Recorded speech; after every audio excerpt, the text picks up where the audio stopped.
உலக மக்கள் எல்லோருக்கும் வணக்கம். நான் உங்கள் ஜி கோபால் பேசுகிறேன். இன்னைக்கு நம்ம பேசக்கூடிய தலைப்பு என்னன்னா, குரு பகவானுடைய பெயர்ச்சி.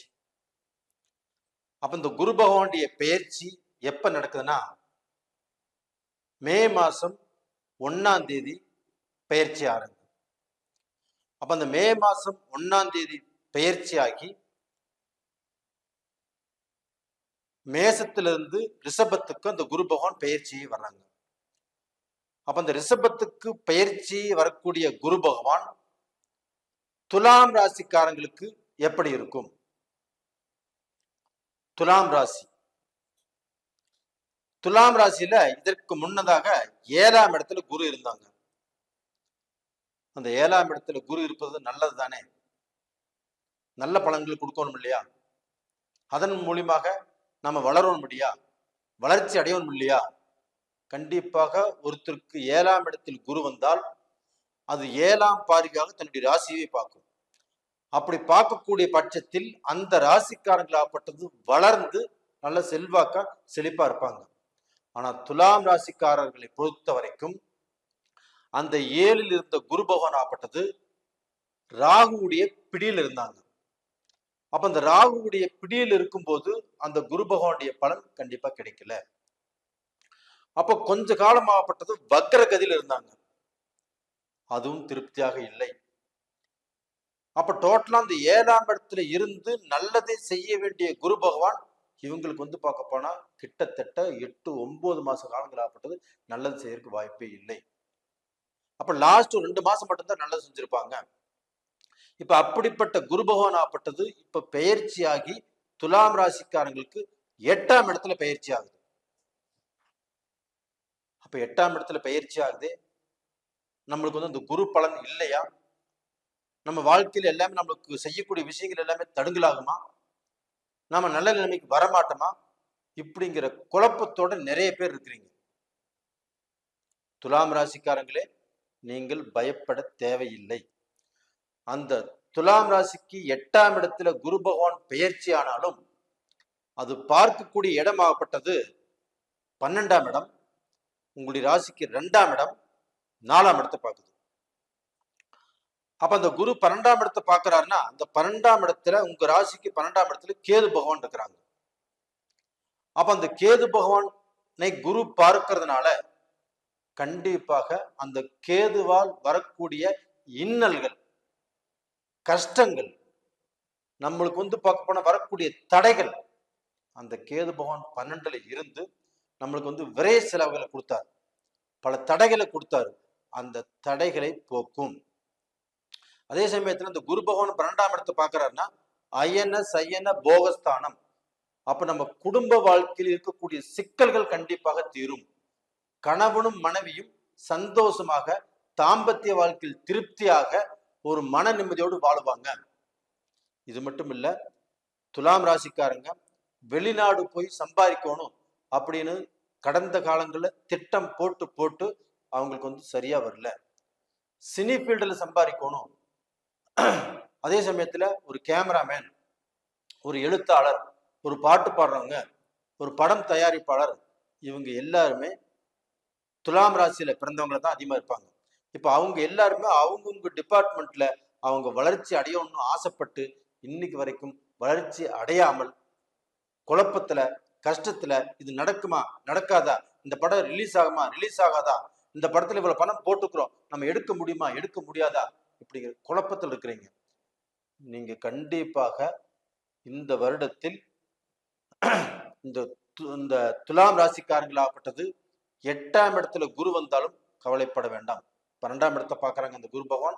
அந்த 12ஆம் இடத்துல அந்த கேது கொடுக்கக்கூடிய இன்னல்கள் இருந்து நீங்க தப்பிக்கிறீங்க. 2ஆம் இடத்தை பார்க்கறாங்க, உங்க குடும்பஸ்தானத்தை. அப்ப குடும்பத்தில் இருக்கக்கூடிய சிக்கல்கள் தீரும், குடும்ப சந்தோஷங்கள் கண்டிப்பா கிடைக்கும்.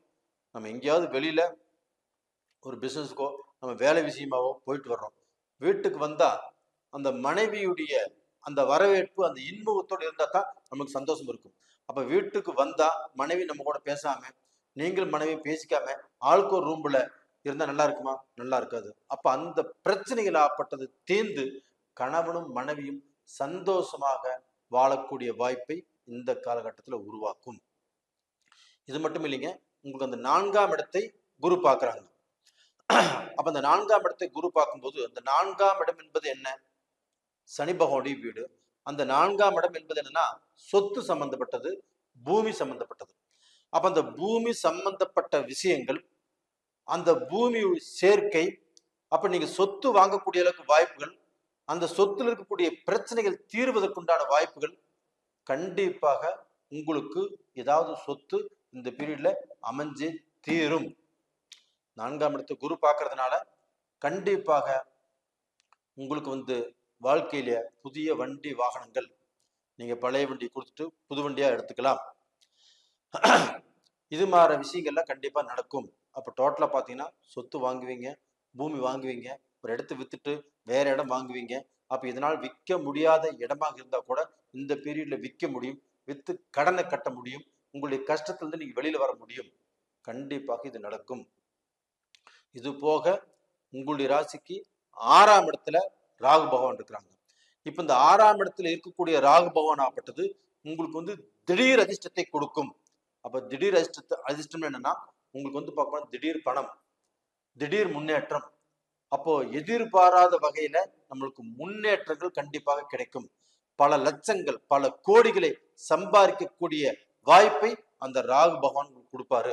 அப்ப அந்த ராகு பகவானான கண்டிப்பாக உங்களுடைய வாழ்க்கை தரமே மாறப்போகுது.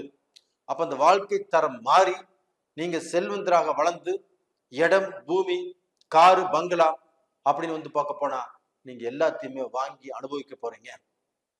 அதற்குண்டான நேர காலத்துல தான் இப்ப இருக்கிறீங்க.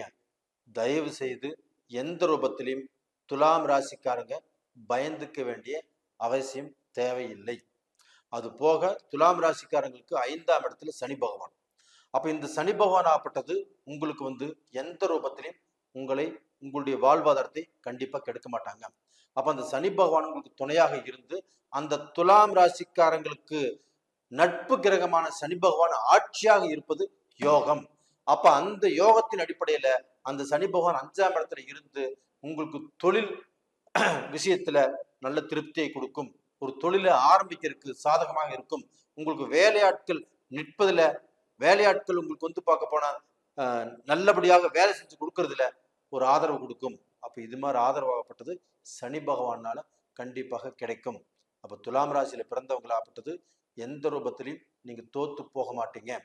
அதே சமயத்துல துலாம் ராசியில பிறந்த சீனியர் சிட்டிசன்ஸ், இப்ப இவங்களுக்கு எப்படி இருக்கும்னா இந்த காலகட்டத்துல அவங்களுடைய யோசனைகள், அவங்களுடைய திங்கிங்ஸ், அவங்களுடைய அறிவு, அவங்களுடைய மூலதனம், இது எல்லாமே பார்க்க போனீங்கன்னா ஒரு இளைஞனுக்கு இருக்கக்கூடிய மூளை, அறிவு, அந்த திங்கிங்ஸ் அது மாதிரி இருக்கும். அப்ப அந்த மாதிரி அறிவு, திறமை செயல்படும் போது நீங்க பார்க்க போனா சீனியர் அப்படிங்கிறத மறந்துட்டு ஒரு இளம் வயதில் இருக்கக்கூடிய இளைஞனை போல் செயல்படுவதற்குண்டான வாய்ப்புகள் இருக்குது. கண்டிப்பா நல்லா இருப்பீங்க. நீங்க எந்த பிசினஸ் வேணா ஸ்டார்ட் பண்ணலாம், யாருக்கு வேணா நீங்க ஒரு பிசினஸ் ஐடியாவை சொல்லலாம். அதே சமயத்துல உங்களுடைய பிசினஸ்லயே நீங்க நல்ல நிலைமைக்கு வரக்கூடிய வாய்ப்புகள் இருக்குது. நல்லா இருப்பீங்க. அப்ப துலாம் ராசிக்காரர்களே, துலாம் ராசியில் பிறந்த பெண்கள், ஆண்கள் எல்லாருமே நல்லா இருக்கிறதுக்கு வாய்ப்புகள் இருக்குது. அதே சமயத்துல துலாம் ராசியில பிறந்த பெண்களுக்கு கண்டிப்பாக நகை, இது பார்க்க போனா நீங்க ஆசைப்பட்ட நகையை வாங்கலாம். ஆசைப்பட்ட மாதிரி ஒரு கம்மல் எடுக்கிறீங்களா, அது நீங்க பார்க்க போனா இதுக்கு முன்னாடி எடுக்க முடியாம இருந்திருக்கலாம், இப்ப எடுக்க முடியும். அப்போ அவங்கவுங்க வசதிக்கு தகுந்த மாதிரி உங்களுக்கு தங்கம் அமையும். கண்டிப்பாக நல்லா இருப்பீங்க. துலாம் ராசிக்காரங்களே, கண்டிப்பாக இந்த பதிவு பிடிச்சிருக்குன்னு நம்புறேன். பிடிச்சிருந்தா லைக் பண்ணுங்க, சப்ஸ்கிரைப் பண்ணுங்க, பெல் பட்டனை பிரஸ் பண்ணிக்கோங்க. உங்களுடைய ஜன்ம ஜாதகத்துல உங்களுக்கு நடக்கக்கூடிய தசாபுத்திகள் உங்களுக்கு சாதகமா இருக்குதா இல்லையான்னு பார்த்துக்கோங்க. கீழே 2 ஃபோன் நம்பர் கொடுத்துருக்குறோம். வாட்ஸ்அப் பண்ணுங்க, கால் பண்ணுங்க. உங்களிடமிருந்து விடைபெறுவது உங்களின் ஜி கோபால். நன்றி, வணக்கம்.